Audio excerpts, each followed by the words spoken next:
جی بسم اللہ الرحمن الرحیم اللہم صلی علی محمد وعلی محمد کما صلیت علی ابراہیم وعلی آل ابراہیم انک حمید مجید۔ جی تو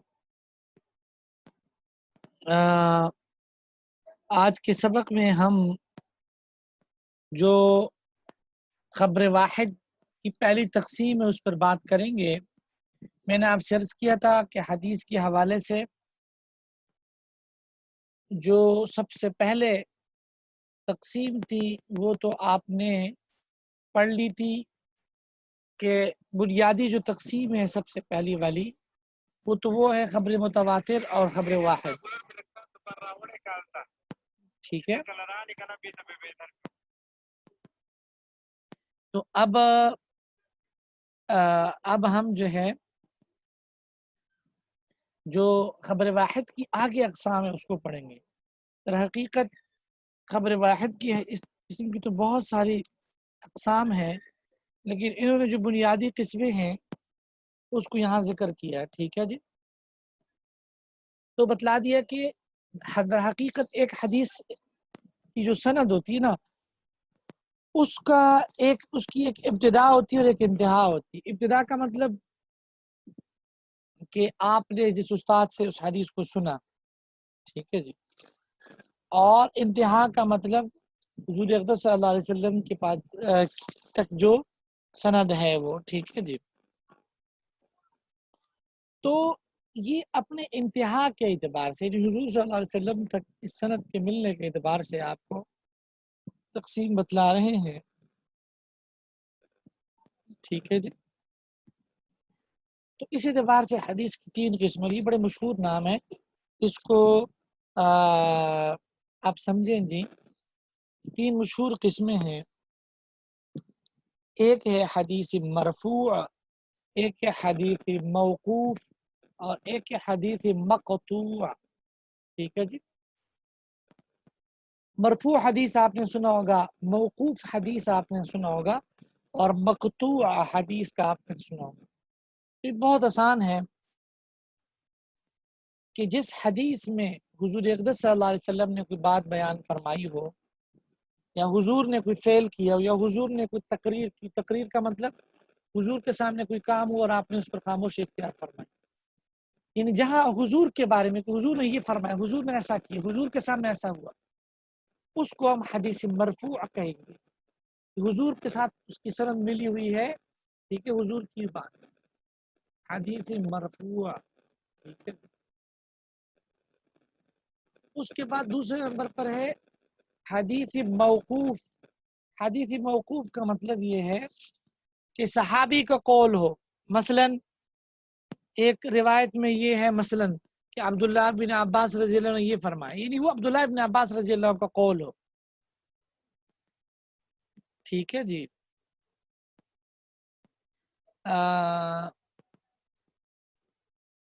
تو اس کو ہم حدیث موقوف کہیں گے، ٹھیک ہے، یعنی وہ عبداللہ بن عباس رضی اللہ عنہ مثلا اس قول کو حضور کی طرف منسوب نہ کریں بلکہ ان کا قول ہو وہ، ٹھیک ہے جی، تو اس کو حدیث موقوف کہیں گے، ٹھیک ہے جی۔ اسی طرح یا صحابی نے کوئی کام کیا، مثلا تابعی نے بتایا کہ فلاں صحابی نے ایسا کام کیا، ٹھیک ہے، تو اس کو کیا کہیں گے جی؟ حدیث موقوف، ٹھیک ہے۔ اور اس کے بعد ہے جی صحابی کے سامنے کوئی کام ہوا اور انہوں نے خاموشی اختیار فرمائی، وہ بھی حدیث موقوف کہلائے، ٹھیک ہے جی۔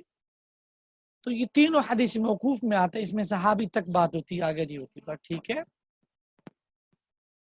جی۔ ایک سیکنڈ جی،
جی، تو یہ میں نے بتلا دیا کہ جہاں پر صحابی کا قول ہو یا صحابی نے کوئی کام کیا ہو، اس کو ہم حدیث موقوف کہیں گے. ٹھیک ہے جی. اس کے بعد تیسرے نمبر پر آتے ہیں حدیث مقطوع، میم قاف تا واو عین. حدیث مقطوع کا مطلب یہ ہوتا ہے کہ جس میں تابعی. اچھا، صحابی کی تعریف میں یہاں آپ سے کروں. صحابی کی تعریف بھی بہت ضروری ہے آپ کے لیے کہ ہر وہ بندہ جس نے حضور اقدس صلی اللہ علیہ وسلم کو ایمان کی حالت میں دیکھا ہو اور پھر ایمان ہی پر وہ دنیا سے چلے گئے. ٹھیک ہے جی. تو وہ کیا کہلاتا ہے جی؟ وہ صحابی کہلاتا ہے. تو صحابی کے قول فعل تاریخ تقریر کے بارے میں بات ہو گئی کہ وہ حدیث موقوف ہوتا ہے. ٹھیک ہے جی. اور اس کے بعد حدیث مقطوع کا مطلب تابعی. تابعی کا مطلب وہی ہے کہ جس نے ایمان کی حالت میں صحابہ کو دیکھا ہو اور پھر ایمان ہی پر دنیا سے چلے گئے، وہ تابعی کہلاتا ہے. ٹھیک ہے جی. تو مقطوع کہلاتا ہے. مثلاً تابعی نے قول کہا، جس طرح کہا کہ سعید بن مسیب نے یہ فرمایا، اور انہوں نے اس قول کو صحابی یا حضور کی طرف منسوب نہیں کیا. ٹھیک ہے جی. اس کو حدیث مقطوع کہتے ہیں. ٹھیک ہے جی. جی جی جی. اسی طرح کسی تابعی کے بارے میں منقول ہوا، ٹھیک ہے، کہ اس تابعی نے فلاں کام کیا. ٹھیک ہے جی. تو اس کو بھی ہم حدیث مقطوع کہتے ہیں. تابعی میں جس طرح سعید بن مسیب، حسن بصری وغیرہ رحمہ اللہ، یا ان کی تقریر کا تذکرہ. ان کی تقریر کا مطلب یہ ہے کہ کسی تابعی کے سامنے کوئی کام ہوا، باوجود علم کہ انہوں نے اس کام کو منع نہیں کیا. ٹھیک ہے جی. جی جی. تو یہ بات آ گئی. اب اس کا اردو عبارت کی بڑی آسان بات فرماتے ہیں. خبر واحد اپنی منتہا کے اعتبار سے تین قسم پر: مرفوع، موقوف، مقطوع. مرفوع و حدیث ہے جس میں رسول خدا صلی اللہ علیہ وسلم کے قول یا فعل یا تقریر کا ذکر ہو. موقوف و حدیث ہے جس میں صحابی کے قول، فعل یا تقریر کا ذکر ہو. مقطوع حدیث ہے جس میں تابعی کے قول یا فعل یا تقریر کا ذکر ہو. خبر واحد کی دوسری تقسیم یاد رکھیں، راویوں کے اعتبار سے خبر واحد کی آگے تین قسمیں ہیں. ٹھیک ہے. ایک خبر مشہور، ایک خبر عزیز، اور ایک خبر غریب. ٹھیک ہے جی. جی. تو خبر مشہور، خبر عزیز، خبر غریب. خبر مشہور یہ راویوں کے اعتبار سے کتنے راوی ہیں. یعنی متواتر میں تو آپ نے پڑھا تھا کہ اتنے راوی ہوتے ہیں کہ ان کو جھوٹ پر جمع ہونا محال ہوتا ہے. تو متواتر کے نیچے خبر واحد ہے، اس کے اندر پھر مختلف کیٹیگریز ہے راویوں کے اعتبار سے. ٹھیک ہے جی. تو ایک کیٹیگری جو ہے وہ خبر مشہور کی ہے. خبر مشہور کا مطلب یہ ہے کہ جس کے روایت کرنے والے راوی کسی بھی زمانے میں 3 سے کم نہ ہو. یعنی کم از کم 3 راوی ہر زمانے میں موجود ہو. کم از کم 3 راوی ہر زمانے میں موجود ہو، اس کو خبر مشہور کہتے ہیں. ٹھیک ہے جی. اس کی مزید مثالیں اور چیزیں آپ تفسیر مصطلح الحدیث کتاب میں پڑھیں. ٹھیک ہے. اس کے بعد ہے خبر عزیز. عزیز اس حدیث کو کہتے ہیں جس کے روایت کرنے والے کسی بھی زمانے میں 2 سے کم نہ ہو. جس کے روایت کرنے والے کسی بھی زمانے میں 2 سے کم نہ ہو، یعنی کم از کم ہر دور میں اس کے کم از کم 2 راوی رہے ہو. ٹھیک ہے جی. جی جی. تو وہ خبر عزیز کہلاتا ہے. اور اس کے بعد ہے خبر غریب. خبر غریب اس حدیث کو کہتے ہیں جس کا راوی کہیں نہ کہیں پر ایک ہو، یعنی کسی بھی مرحلے میں اس کا کم از کم ایک راوی موجود. ٹھیک ہے جی. فرماتے ہیں خبر واحد روایت کے اعتبار سے بھی 3 قسم پر ہے: مشہور، عزیز، غریب. خبر مشہور وہ حدیث ہے اس کے راوی ہر زمانے میں 3 سے کم کہیں نہ ہو. خبر عزیز وہ حدیث ہے جس کے راوی ہر زمانے میں 2 سے کم کہیں نہ ہو. خبر غریب وہ حدیث ہے جس کے راوی کہیں نہ کہیں ایک ہو. ٹھیک ہے جی, جی بات آ گئی جی. اچھا جی, اس کے بعد ایک اہم تقسیم شروع ہو رہی ہے صفات کے اعتبار سے. ٹھیک ہے جی, تو صفات کے اعتبار سے جو خبر واحد ہے راویوں کے صفات کے اعتبار سے اس کی بہت ساری اقسام ہیں. یہاں انہوں نے 16 اقسام کو لکھا ہے. ٹھیک ہے, جس کی چارٹ آپ کے سامنے ہے جی. سب سے پہلی قسم جو ہے صحیح لذاتی ہی ہے, دوسرا حسن لذاتی, تیسرا ضعیف ہے, نمبر 4 پر صحیح لغیری ہی ہے. اور اسی طریقے سے پھر موضوع ہے, پھر متروک ہے, پھر شاذ ہے, پھر محفوظ ہے, پھر منکر ہے, پھر معروف ہے, پھر معلل ہے, پھر مضطرب ہے, پھر مقلوب ہے, پھر مصحف ہے, پھر مدرج ہے. یہ مختلف اقسام ہے. ٹھیک ہے جی. اچھا جی جی, تو اب ہم آتے ہیں اس کی مزید تفصیلات کی طرف. ٹھیک ہے, یہ جو 16 اقسام ہیں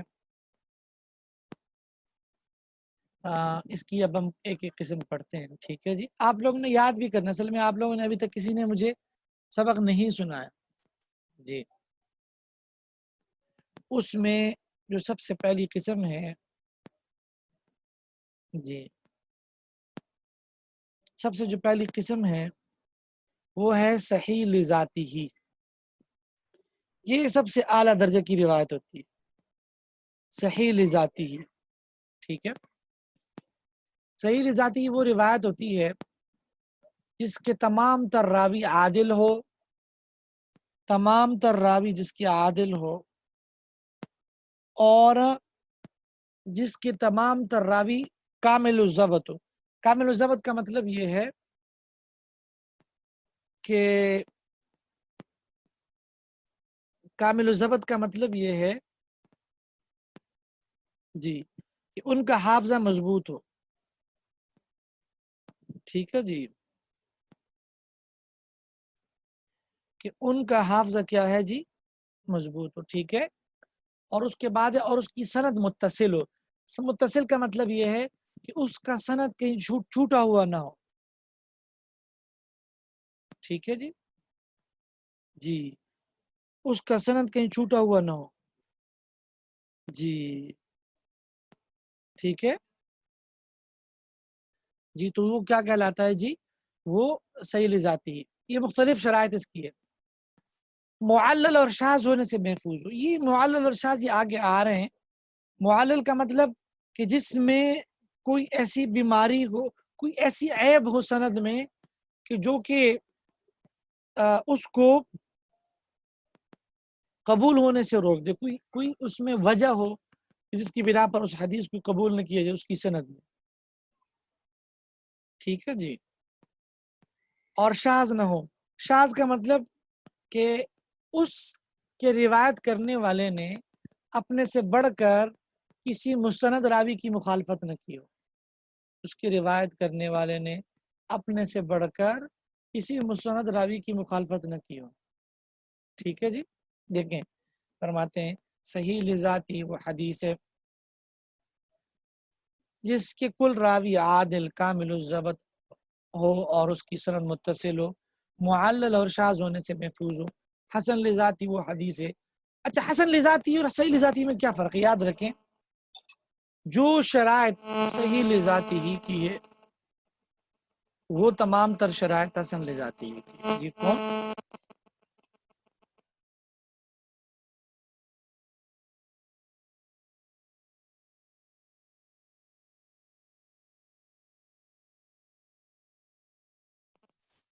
اچھا جی, تو اس میں جو صحیح لذاتی کی شرائط ہے وہی شرائط حسن لذاتی ہی کی. فرق صرف اتنا ہے کہ حسن لذاتی ہی میں جو راوی ہوتا ہے اس کا حافظہ صحیح لذاتی ہی کے راوی کے مقابلے میں کوئی تھوڑا سا کمزور ہوتا. ٹھیک ہے جی, فرماتے ہیں حسن لذاتی ہی وہ حدیث ہے جس کے راوی میں صرف ضبط ناقص، ضبط کا مطلب حافظہ کچھ کمزور ہو، ٹھیک ہے، باقی سب شرائط صحیح لذاتی ہی کہ اس میں موجود ہو۔